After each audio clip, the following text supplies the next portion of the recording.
Okay. So sometimes you've got to find your correct tribe, and that leads me on to another way that you can find purpose, which is hanging out with people that have purpose. One of two things happen when you hang out with someone with purpose. Either you fall in love with their purpose and you get involved, or you feel the energy and discover your purpose. When you're surrounded by someone always talking about why they're doing something and not what they're doing, you end up wanting to say the same. I'm here with Simon Squibb, homeless at just 15, to building and then selling branding and digital agency Fluid. How can they take that step, decide to finally screw it, just do it and start their own business? The first step is... So welcome to another episode of Screw It, Just Do It with me, Alex, and I'm here with Simon Squibb. Good to see you again. We chatted for this very show during lockdown after connecting on Clubhouse, which we were just talking about. For those that don't remember that, you might want to explain what Clubhouse was. Yeah, that was a time and a place, and if you don't know it, you missed it. Yeah, because it's no longer what it is. But so our audience, Screw It, Just Do It audience, heard about how you went from being homeless at just 15 to building and then selling your branding and digital agency Fluid to PwC. What I'm really interested in chatting to you about today, though, is the Purposeful Project and your mission to help 10 million people start and grow a business and build a community that solves unemployment.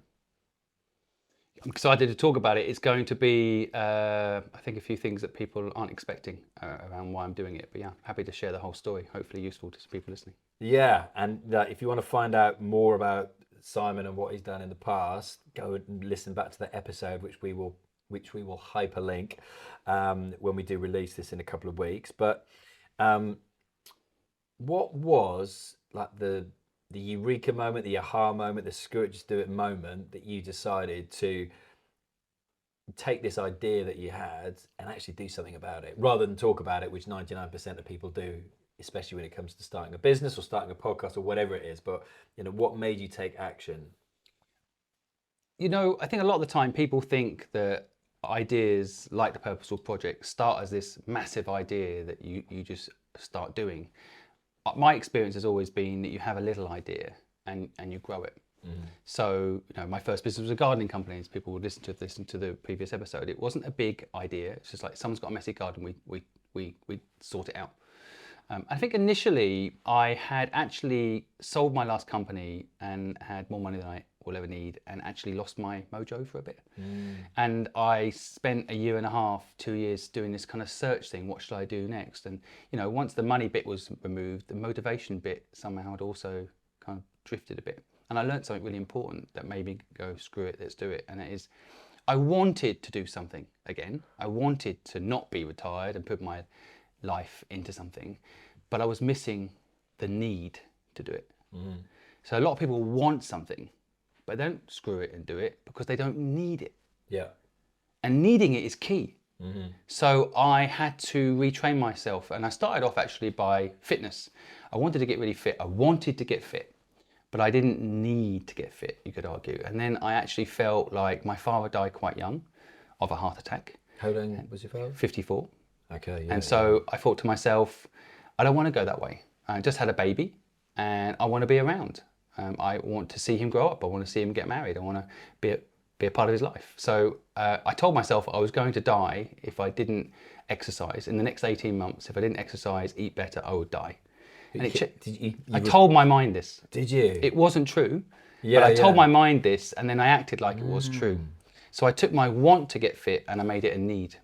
And was that because you then also tuned in on the emotion to that a little bit more? It's no choice. I think when people have too much choice, in a way, it can confuse them.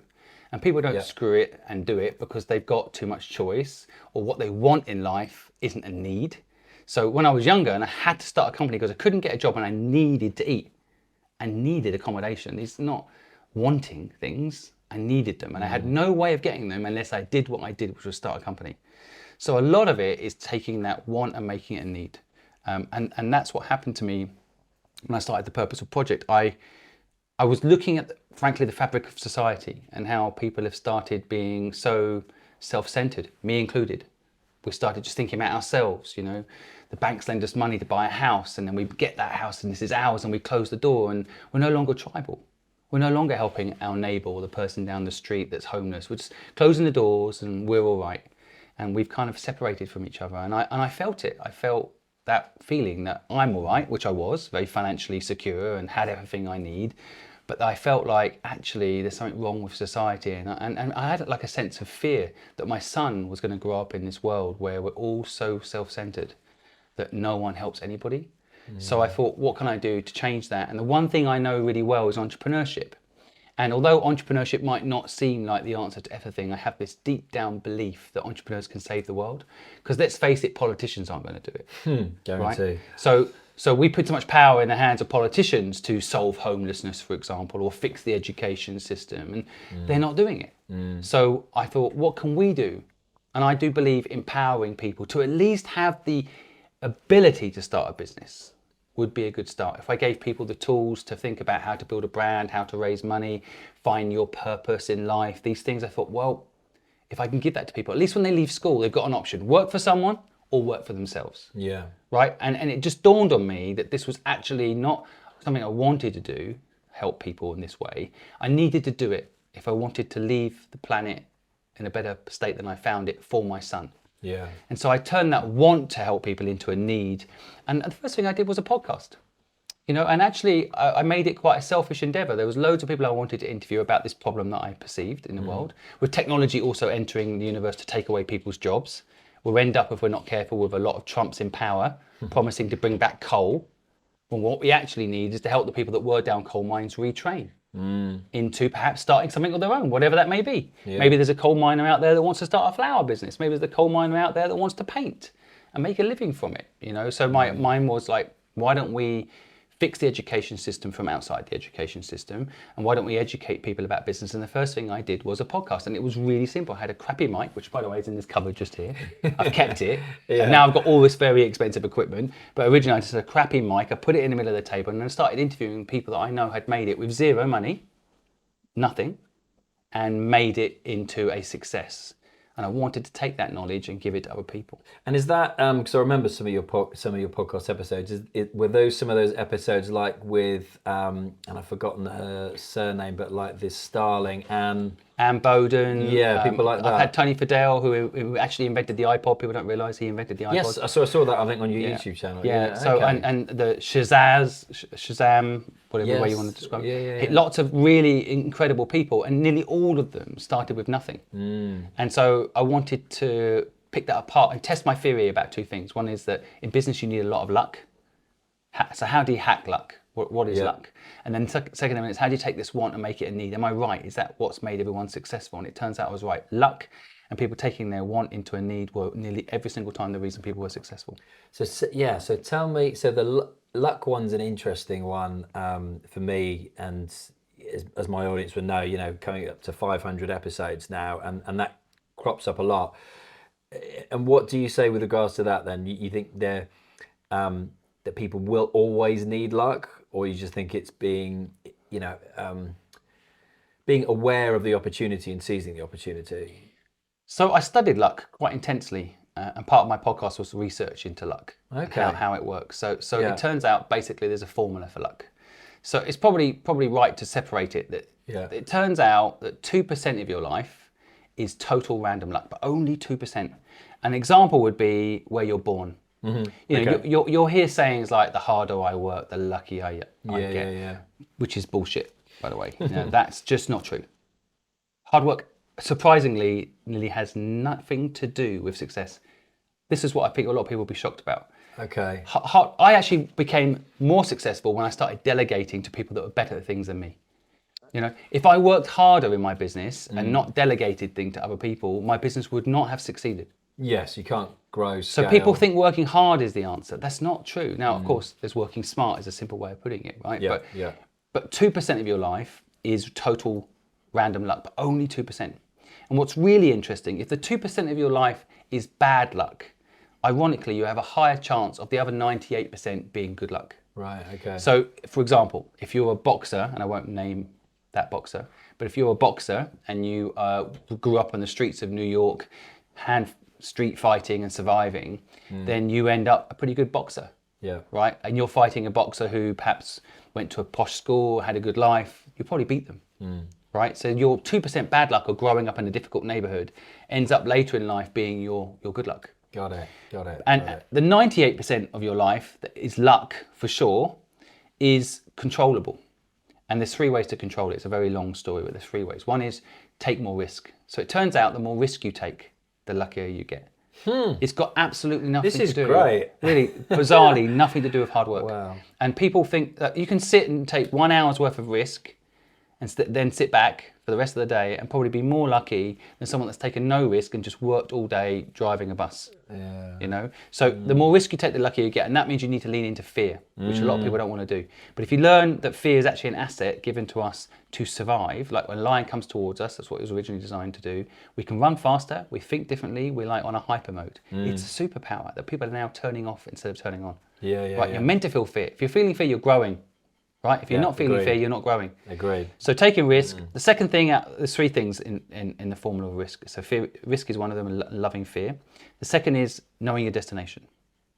So many people don't. Yep. So I've invested in 76 businesses, and one of the things I always ask people is like, where are you going with this business? And the ones that don't get investment often say, well, we're going to sell it to, I had this recently, I'm going to sell it to Uber for $1 billion. That's not a destination really. No. Money actually turns out is just a fuel for the car. And if you're focused on the money, you end up going around in circles because you don't know where you're going, right? And actually, ironically, you don't need as much money as you think. So once you know your destination, sometimes you can get there on a bike, right? Once you know your destination, you can hitchhike. Once you know your destination, you can get other people in the car with you to make the journey pleasurable. You know what to pack when you get there in the car. So people don't know their destination. Once you know your destination, it's like a target. Once you know your target, you can hit it. If you don't know your target, you won't. The third thing is persistence. Now, you've got to know when to quit as well. Because a form of persistence is quitting and starting again, right? So you only fail if you stop. You only fail if you stop, but that's not the same as not stopping something that's not working. So persistence is a whole thing that Harvard did on like, for example, salespeople. And they did this research study, which was basically, they looked at the top 10% of salespeople. These are the best salespeople. And the on average salesperson in the top 10%, so these are the best, contact someone 5 times before they give up. So they're given a lead and they might send them an email, do a follow-up email, leave them a voice message, wait a few weeks, send them another message, and maybe if they're good, they'll send something in a post or some sort of follow-up. 5 times before they're like, and I've had this myself in sales meetings, like, they're not interested. I'm like, well, what happened? They didn't get back to me. They're not interested. I'm like, have they said no, right? Turns out the top 1% of salespeople, and I didn't know I was personally one of these people, but it turns out I am, do a never-ending sales cycle. They never stop. So when I started Fluid, I took 50 companies that I wanted to work with, and I never stopped until they became my clients. And one client in particular, it took me 9 years to get them on board as a client. This is so bloody interesting, and I want to let you continue, but I just want to add before I forget it at that point that when maybe last summer, so the first ever client, so I started this podcast 6 years ago. People asking me, can you help me with my podcast? I eventually was like, right, I want to get this podcast to #1 in the UK, and that will then give me, in my mind, the validity to then set up an agency and show people how I've done it myself to be successful with the podcast, which is what I did. And the first client that I ever pitched to said yes last summer and signed up for like 6 months in advance. That was 3 years since I pitched to them. And I thought that was long. So 9 years. Yeah, but you're demonstrating what I'm talking about in that story. I mean, doesn't 9 years, 12 years, 3 months, people need to be persistent if they want luck. So you need to take more risk, you need to lean into fear, you need to know your destination, and you need to be persistent. You do that, your luck will 100-fold. You'll have so much more luck if you do those things. And you've touched on something that I think is really relevant to this conversation as well. For those who don't know their destination, who don't know what their purpose is, how do they find it? I mean, what was your experience, for example, in school and careers? Because I'm kind of having a conversation with my teenage daughters at the moment. What was your experience in school? Did you find, your purpose when you were in school, when you knew what your destination was? When did that come for you in your life? The school system is totally broken. Yeah, agreed. Scarily so. This is also one of my motivations for doing what I'm doing today. The school system hasn't changed when it let me down at 15. I left school knowing nothing. I could tell you the capital cities of every city, every place in the world, but I couldn't tell you how to save money, how to leverage money, how to hire people, how to negotiate, how to do anything in the real world. And I've come to almost, people might hear this and think it sounds like a conspiracy theory. I'm not a conspiracy theorist, I'm a realist. And the school system, I've come to the conclusion, is deliberately dumbing people down. The education system does not teach financial literacy. Why? Why wouldn't you teach that to people? Yeah. And the only answer I can come up with is because if you're all financially literate, there'll be less debt in the world. People will not work for other people because they realize it's not scalable. Literally, you get into a whole dynamic, which is, and it's just follow the money. It's not conspiracy theory, follow the money. Why don't we teach financial literacy in school? Why don't we teach business in school? Why don't we give people the option to get a job or start a business of their own? Why don't we even give people the option? Agreed. So when you ask about the school system, I get quite emotional because I'm scared that system has been in place for so long now that it's institutionalizing people to irrelevance. And with the rise of chat GPT and other technologies, people are going to be unemployed on a mass scale. And more importantly than having no job, which to some people, universal basic income may solve this, they're not going to have a purpose. And so you asked a really important question, which I'll try and address. It's like, how do people find purpose? There's a few ways, right? Okay. The first thing, ironically, is just to ask yourself the question, what is my purpose? Just, sometimes just wake that part of your brain up that has been turned off by the system and ask yourself that question. What is your purpose? Now, we all come from basically a tribal mind. So originally, we were in groups of generally 5,000 people, and we all had a place in that tribe, right? And we literally had a role within that unit of 5,000 people. We're meant to help each other. Yeah. That's our instinct. Now, what's happened in modern society is that the political systems have made us tribal. You either, in China they believe in communism, here we believe in democracy. You're Labour or you're Conservative, you're left wing or you're right wing. They've leveraged our natural tribalism and made it political tribalism. But that's not our natural instinct. Our natural instinct is actually help each other and understand where we fit within that ecosystem of 5,000 people. 5,000 people is the magic number. We can remember 5,000 names, believe it or not. So basically the first step is to ask yourself, what is your place in the tribe? Now, what a lot will happen for a lot of people is they'll realize they're not in a tribe anymore. Yeah. Because they lock the door. Their tribe might just be their family. So what ends up happening, you end up being an exact reflection of the 5 people you hang out with. We've all heard that before. Yeah. That's because your tribe shrunk so much and they're the people you mirror. It's like 1% of what it exactly. used to be. So if you're in a gang, for example, you will see what your other gang members do and you'll fit within that. So you might be the person that gets the guns, you might be the person that delivers the drugs, you're going to find your purpose within that ecosystem. Okay. So sometimes you've got to find your correct tribe, right? And that leads me on to another way that you can find purpose, which is hanging out with people that have purpose. Yeah. One of two things happen when you hang out with someone with purpose. Either you fall in love with their purpose and you get involved, or you feel the energy and discover your purpose. When you're surrounded by someone always talking about why they're doing something and not what they're doing, you will end up wanting to say the same.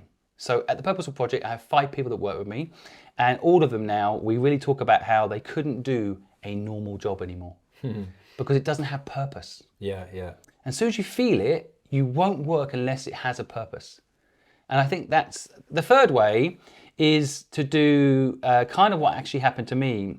You start off with no choice but to make a living. So I started off doing a gardening company, not because that was my dream or it was very purposeful. I could spin it into purpose, but it wasn't really purposeful. Someone else could have done those gardens. It didn't save any lives. It might have saved some people some time that saved some lives. I'm sure there were some doctors in there that had saved some time to save some lives. But in reality, I did it for self-survival. You needed to. And actually, there's nothing wrong with that at the beginning. And as you evolve and get financially stable and you're able to cover your bills and you're able to live, then you have more breathing room to say, right, this business that I'm making profit out of, how can this be turned into something purposeful? And I know a lot of people hate him, but Bill Gates is a good example. He has Microsoft, makes a lot of money, and then he says, oh, I'm going to now do the Bill and Melinda Gates Foundation, and this is the problem I'm going to solve. So I don't think Microsoft was particularly purposeful. It did make money. I think today, the best businesses are started with a purpose. Yes. They're the ones that people want to work for. They're the ones that people want to buy from. Yeah. And even if it's sweets that are vegan and in saving the planet, or they're clothing that's recycled. So, these businesses that have a purpose are the ones that are going to do well in the future. And I do think now more than ever, people want to work with a company that has a purpose. A lot of corporations will throw purposes up on the wall. We care about people. At the same time, they're selling them mortgages that they can't afford and hurt people. And don't you think as well that people aren't inherently stupid? They will see through that now, and Gen Z, millennial generations that want to work for a particular company, want to buy from a particular company, it has to tick those boxes that it is sustainable, that it is vegan, that it is recyclable, all of those kinds of things. I don't live in a bubble, so I don't think that's true. Okay. Sad to say. And I'll give you an example. Go on. People buy from Amazon every day. Amazon, okay. I do not Checkmate. think is a good company. No. And I think that every time they do a delivery, it's full of paper, full of waste. It's putting small businesses out of business. If you're a small business on Amazon, and there's a lot of backlash when I say this, because a lot of small businesses on Amazon doing okay. As soon as they do well, Amazon do it themselves. Right. So I just feel like, but that also in that is an opportunity, because in the future, if you can offer the same service as Amazon, but you have a purpose, in other words, the profit goes to help whatever the thing that matters to you, then I think people will switch. But you cannot disconnect price, convenience, and service from purpose. You need to deliver both. Then you've got a winning formula. And something you mentioned a little while ago about helping people inherently want to help other people. Tell me a little bit more about giving without take. So, my mission is to help 10 million people start and grow a business, right? But my short-term goal is the 2 million people that now follow me on social media all do one kind act for someone today. Okay. Now, that kind act can simply be sometimes not just walking past a homeless person, but recognizing them, giving them a smile and saying, "Are you okay?" I give out money and I give people time. Not everyone can do that. I totally understand. But you can stop judging people and start helping people. So the media's made us scared of certain things, like if there's a homeless person at the end of your street, you might have a spare room. I could say to you, give that spare room to the homeless person. So, back of your head, it'll be like, well, that person could murder me. I read in the news somewhere 5 years ago that a homeless person stayed in someone's house and murdered the whole family. So then you don't do the kind thing, right? So I think that you've got to remove all those prejudices that the media has put in your head, and you've just got to say, right, what can I do one kind thing for a stranger today? Buy the person behind you who looks a bit sad a free coffee and remind them. And if 2 million people all did one kind thing for a stranger today, those 2 million people you helped would also then copy and do a kind gesture for a stranger. And the 2 million people that helped would feel better. And the way I'm trying to frame this in a simple way to help people realize this opportunity, I think it's an opportunity, is that society structures things as give and take. This is a very common saying. It's give and take, Simon. I heard that my whole upbringing, right? And it means I'll help you, you help me, okay? But the truth is, personal experience, when I've helped someone and had expectations of them paying me the money back or being grateful, I've ended up disappointed. Yes. In some cases, angry. There's like expectations. Expectations. And so I've helped someone, and then you hear sayings like, no good deed goes unpunished. And you're like, well, it's because I had expectation. And so I'm trying to reframe it a bit with a movement I'm calling give without take. And I think if people do this, then they will be happier themselves. If you give someone help and don't have any expectation, it could be your brother, your sister, your mother, your father, a stranger, a friend, just do it with nothing expected in return. And you will sleep so well the day you do it. This is what I discovered myself. I've only been the last 5 years I've lived by this. Before that, I was selfish. I would help someone with some expectation, some strings attached. Yeah. And I am so much happier when I just help someone because I can. And so give without take to me, I hope one day will be a big thing. And I want people to copy it and realize that it's the way to live. But imagine what the numbers are if you go like your 2 million followers on Friday, tomorrow, all did a kind deed, and then the butterfly effect? Exactly. Yeah. And I think sometimes what I've noticed is if I do something nice for someone, I have noticed that on social, that same person does something nice for someone else as well. Yes. Yes. So the knock-on effect is incredible Yeah. because it's inside us. And I think as humans, we have kind of maybe fight or flight mechanisms. We have that kind of like, if we're outside in the world, we're looking to defend ourselves. We're inside our house, we're about self-maintenance. So I think there is this thing that needs to be woken up in people, that the system's dumbed down in people, where we've kind of said, you know, if your neighbour's in trouble and their lights have gone off and yours haven't, and you've got 20 quid in your pocket and you can put it in their meter, then do it. Yeah. You know, why not do it? Yeah, you need that 20 quid, sure, but don't worry. When your time comes, someone will be there for you. Some people call it karma. There's lots of different ways to Yes, describe true. it, right? Yeah. But I just feel like we've forgotten this a little bit. And even I forgot it.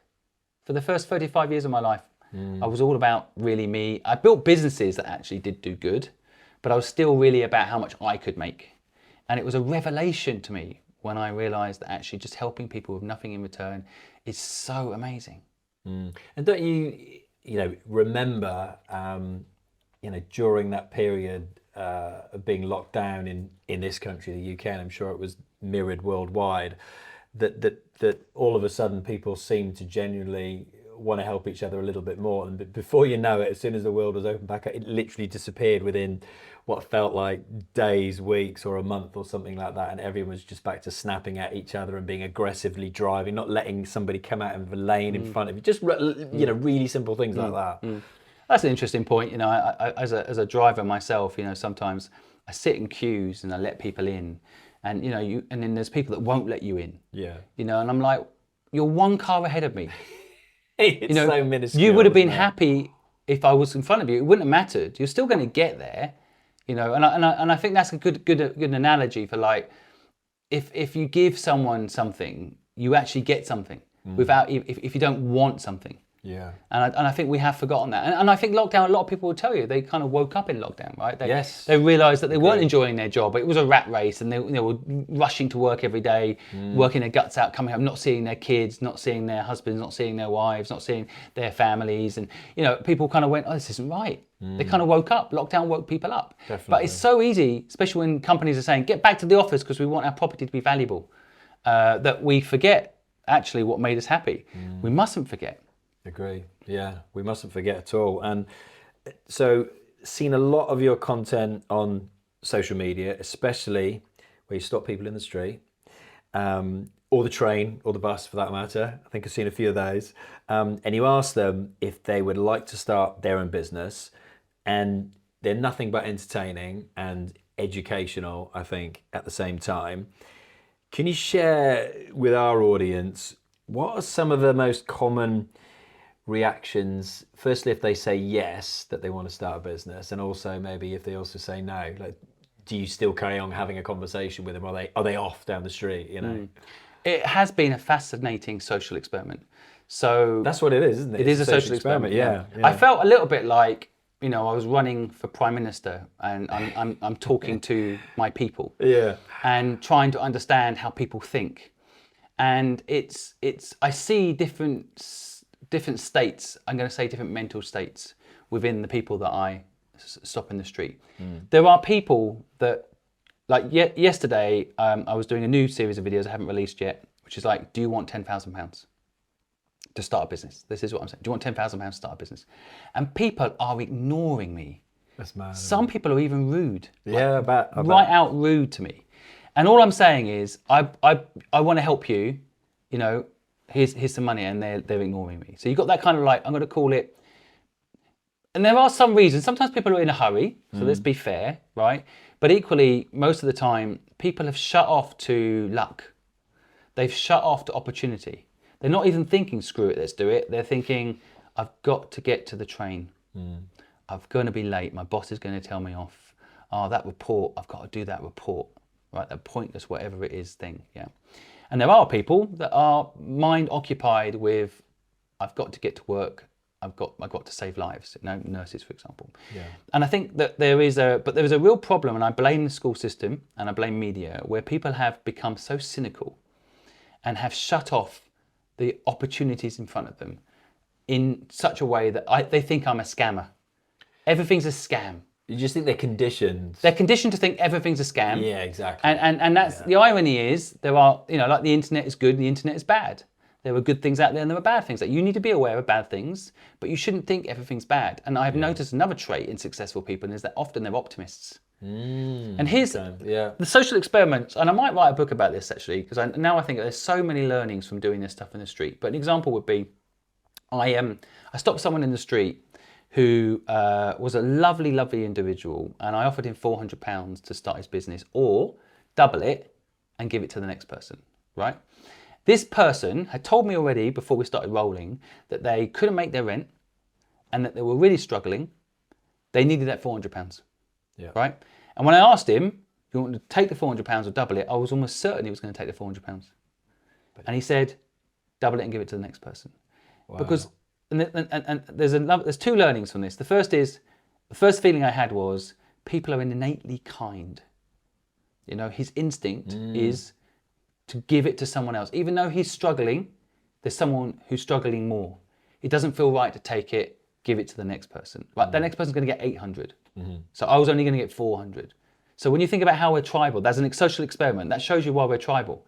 He's not thinking about himself, because that's not natural for us to be so selfish. His natural instinct, when he needs the money, is still to say someone else is going to get 800, so it's better that it goes to someone who gets 800. Worse than me. Yeah. Right. But here's the interesting thing. The next person I asked was a university student who has lots of money, and parents are paying him for university. No problem with money. The clothes he was wearing, the way he was talking, he's not worried about money. He's at university. And I said to him, and I was going to say, do you want the £400 now? Or I'm going to double it and give it to the next person. And I expected him to say, double it and give it to the next person. But he didn't. He said, I'll take the £400. Right. So the second social experiment result for me is that often people that have money will take the money. They're like, I'll take it and I can do something with it. Yeah. So it is really interesting. And along the way, I've kind of come to the conclusion that nearly everybody I've spoken to, and I've spoken to 5,000 odd people now, and on camera. How many? Yeah, on camera, I've actually only recorded 80 of the interviews, because sometimes people don't want to be recorded, or sometimes people don't want the video shown. Sometimes it's not that interesting. It's just, but all the people I've spoken to, the ones we put out, what I've noticed is that people have a dream most of the time, and they think that they're going to do it one day. And they don't, screw it, let's do it, because they don't believe that they always believe they have something missing to do it. They don't have money. That's the number one, right? And you don't need money to start a business. I've started 19 companies, 15 of them with no money, and 3 of them I started with no money were the most successful. Having lots of money can actually make you weak when it comes to building a business, right? And I can explain why that isn't if people are interested, but it's a very elaborate reason. I've seen it time and time again. Those with less money do better. Right, which sounds counterintuitive, but you don't need money to start a business, but especially if it's a service business, you can get the whole thing up and running all the way to profitability with no money. The second thing that people stop themselves is, I need more experience. So I'm going to get a job to get more experience. And you will learn more doing marketing by saying you're a marketing agency than you will going to university for 4 years learning marketing. I just spoke to someone who's done a marketing degree, 4 years, £48,000 worth of debt. And I said to them, what are the 4 ways you make money on TikTok? No idea. Didn't have a clue. No. So how can you be a social marketing expert and not know that?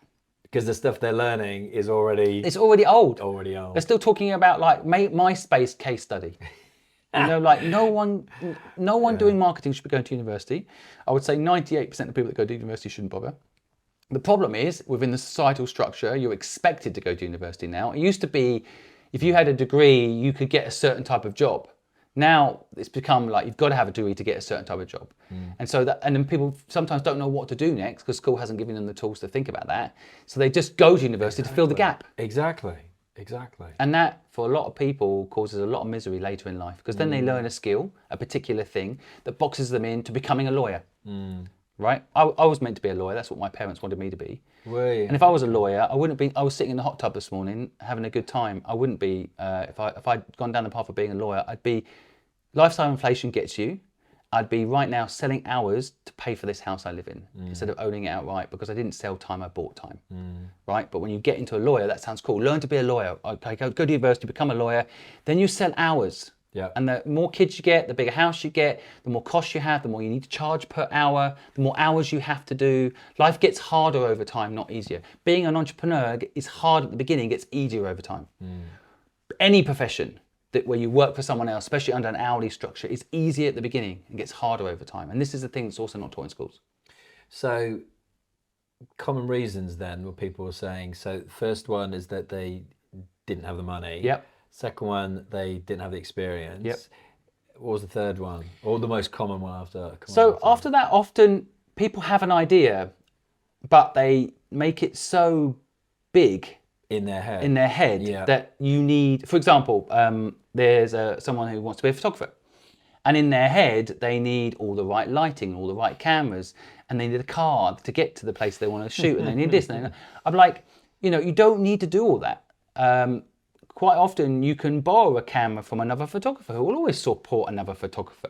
Yeah. You can get a cheap camera on eBay. You can use your iPhone, which is amazing these days, to take pictures and help people take pictures. You can just start doing headshots for people. Just you learn to be good at the backgrounds, and you get them good with the focusing, and you just help them. No one can take a picture of themselves, a good profile picture of themselves.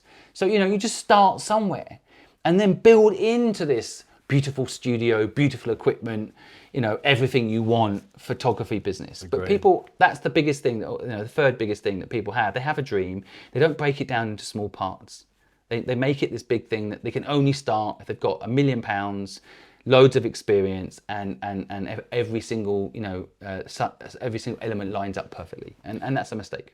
Yeah, and that's 100% what I'm trying to get at and trying to help most people with, is that, what is the practical advice that can get them to make that decision, to literally go, this is what I want to do, this is my destination, this is the purpose that I have, I just need to do that thing, whether it's make that phone call, send that email, do that research, whatever it is. But stuff usually in their head keeps stopping people from doing that. Well, again, this is the education system. The education, I'm every single day perhaps doing a similar thing to you. I'm trying to get people to realize they're amazing and do the thing they know that they're meant to do, not the thing that they feel they have to do to pay the bills. Yeah.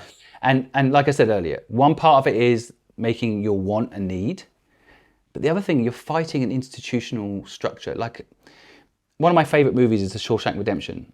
I love that movie. And one scene in that, and I don't want to ruin it for people that haven't seen it, but there's a scene where a guy that's been in prison 50 years gets released, right? And all he wants to do is go back to prison. The bed's too comfortable. There's no noise at night. He doesn't like it. He's not got loads of people to talk to during the day. Analogy. Yeah. And I think that's what happens when people go through the existing education system. They come out the other end, but if your listeners believe this to be true, they are brainwashed. If they believe working for someone else is easier than working for yourself, they've been brainwashed by the system. That's what's happening. People have got accidentally, subconsciously brainwashed. And this isn't a conspiracy theory, it's just follow the money.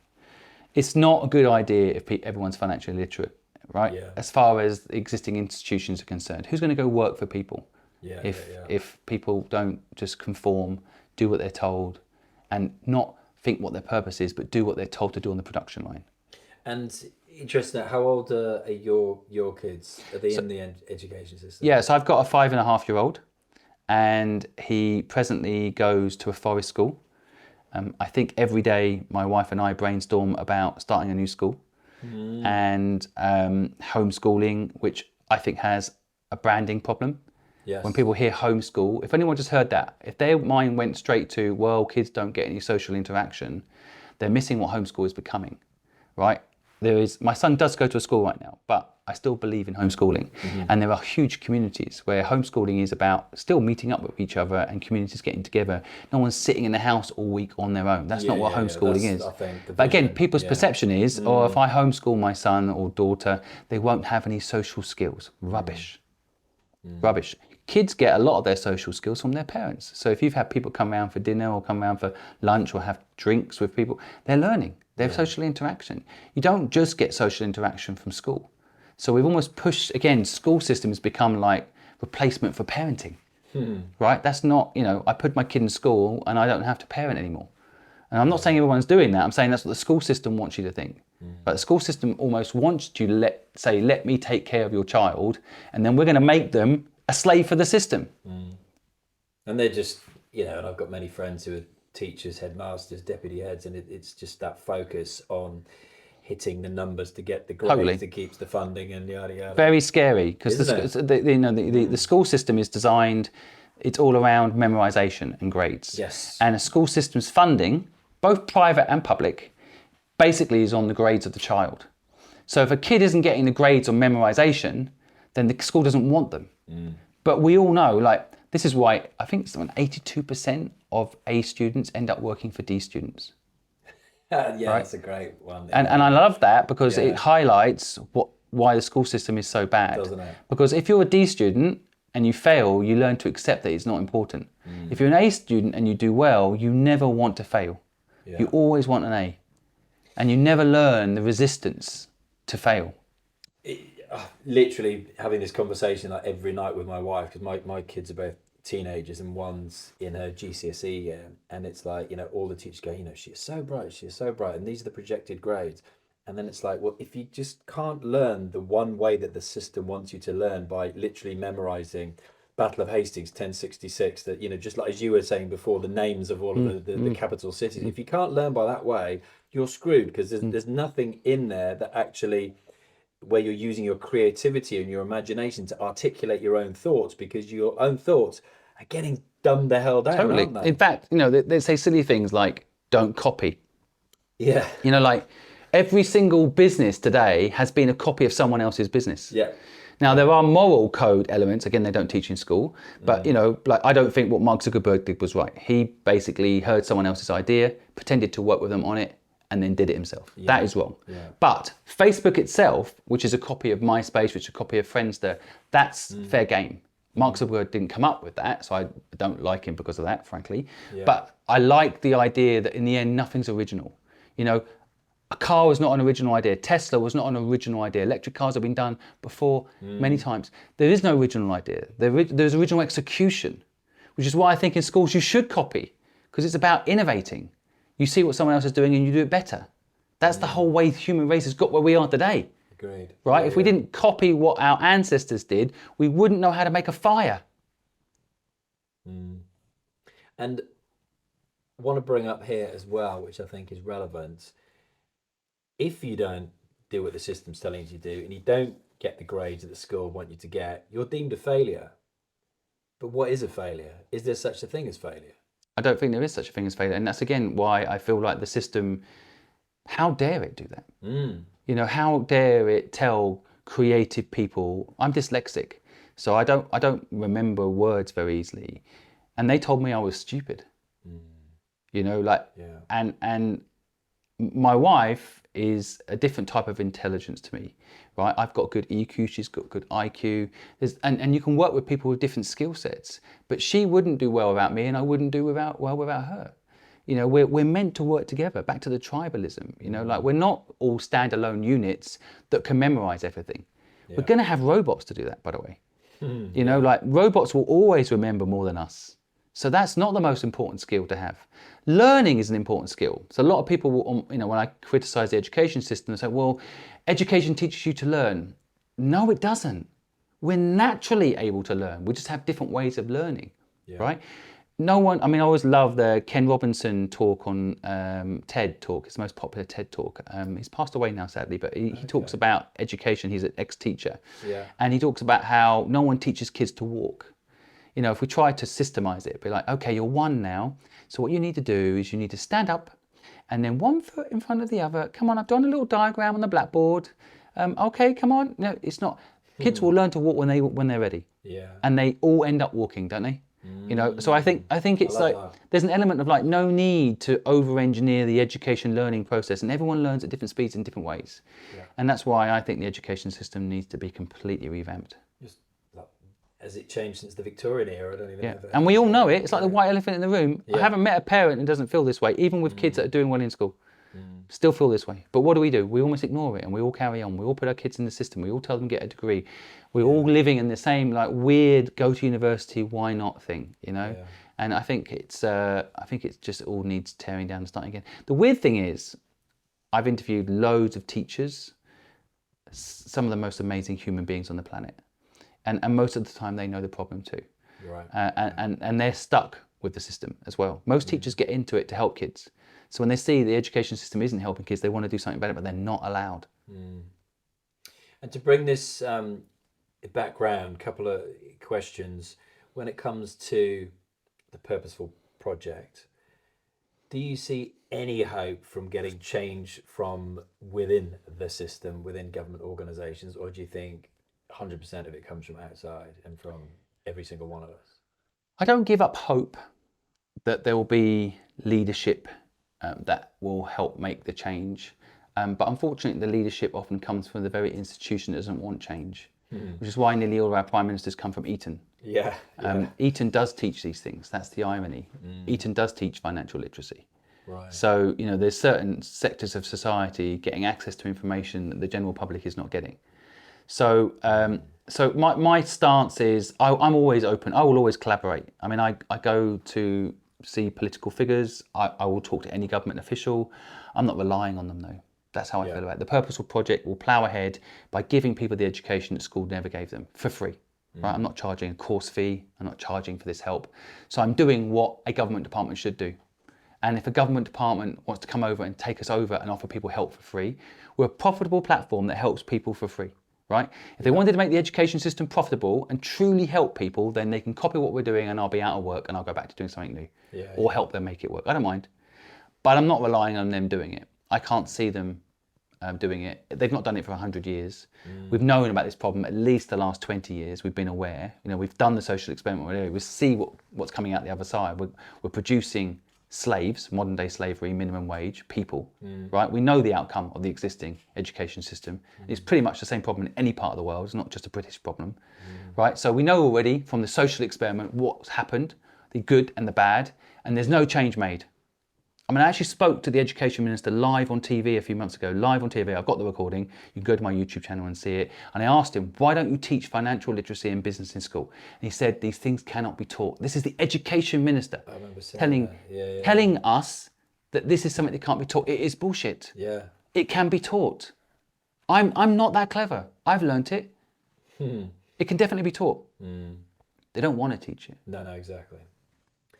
And potentially last question for you is bringing it round to the solving unemployment through helping 10 million people start and grow their business.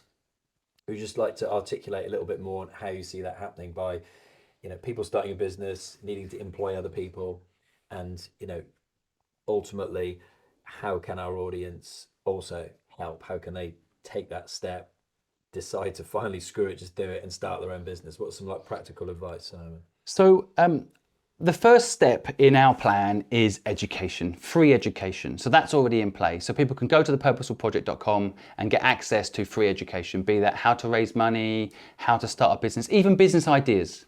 We produce all of this stuff. People can always get all of that.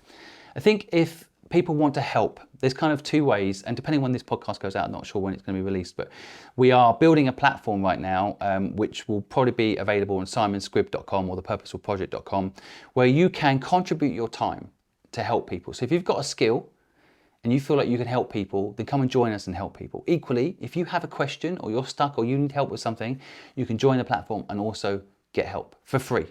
So my platform will never charge for help, right? So I think, that they're the practical steps. I think get to 10 million, I originally got to that number because that was the amount of people that are going to get displaced by technology like AI and self-driving cars in the next 10 years. So their jobs will become obsolete. Yeah, they're basically be like the coal miners, right? They know no one's using the coal mines anymore. The coal miners don't have jobs anymore, and then they vote for Trump because Trump promised to bring back coal, right? Yeah. So I think the number is more like 100 million, and probably with things like ChatGPT, maybe a lot more. And so what we need to do is stop talking about, because most people's answer to this, as I mentioned earlier, is universal basic income. But universal basic income is just social income wrapped in a different packaging. What you don't want, like we've got in the UK already, 2.1 million people on social benefit who are penalised for working, right? Are penalised if they work. Yeah. So what we want is a system where people can work if they want and still survive. So we want to give people purpose. And that is an education process, right? It is literally giving people the tools to find purpose for themselves. And purpose might be being a gardener because you enjoy it. It might be selling flowers because you enjoy it and you make people happy. It doesn't have to be that deep. Like mine is very deep. I'm going back and helping the 15-year-old me, right? Yeah, I mean, this is what this stems from. At 15 years old, I was lonely. I found it hard. I actually asked someone for help. And they said, Simon, if you don't pay, you don't pay attention. I didn't have any money. I would have paid attention. But societal structure was, if he doesn't pay, he won't appreciate it. I needed that help. And I always promised that if I could ever afford to help someone for free, I would do it. So that's my purpose. And you can argue that maybe compared to Elon Musk, it's smaller than his purpose. He wants to save the human race and put us on a separate planet. Yeah. I just want to give people purpose, right? But there'll be people out there that want to save daffodils. That's fine. You know, but finding that problem, because at school, and this is probably maybe the final thing I'll say about this, at school they teach you the wrong thing. They teach you generally, the frame is, what will you do when you grow up? That's the wrong frame. The question we should be asking people, you, me, people listening, kids today, is what problem do you want to solve? And then you can figure out, you can have 4 or 5 different careers in life. You can be a doctor, you can be a lawyer, you can be an entrepreneur, which by the way, some doctors, some lawyers are entrepreneurs. Yeah. You know, you can be all of these things, but you want to learn a skill that's going to help you solve a problem that matters to you. So figure that destination out first before you spend 4 years learning something. I know someone who spent 4 years becoming a doctor. At the end of it, like, I just want to be a YouTuber. Yeah. And I want to help people with productivity. I don't want to be a doctor. Yeah. No, So make sure you learn what you need to solve the problem in the world that matters, not do what the system wants you to do, which is what job do you want to do? What do you want to work for JP Morgan? Wouldn't that be amazing? No, it's not amazing. It's biggest employer in Bournemouth. Is it really? Yeah, it is. JP Morgan is the biggest employer in Bournemouth. Well, that's friggin' scary. I literally drive past it every time that I come out to do interviews. That is actually Yeah. scary to me. Like a Is company it? can get into Bournemouth and be the biggest employer. That actually is Yeah. scary. Yeah, Isn't it? and again, they have so much power when they do that. Would you want to update the education system as a counsellor if your biggest employer is the very company that's training the people in the schools? Yeah.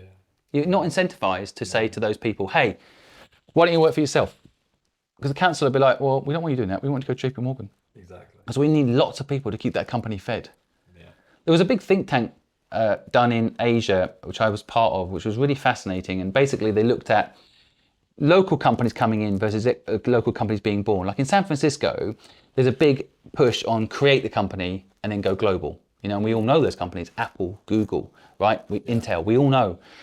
And those companies become incredibly successful. What happens in the countries that think the wrong way, this think tank discovered, was Microsoft wanted to open up in Hong Kong. So the government's like, oh, great, Microsoft's going to create jobs in Hong Kong. But what actually happens is all those engineers, all those talented people that probably could have created the next Apple, the next Instagram, the next Snapchat, the next TikTok, get sucked up into Microsoft.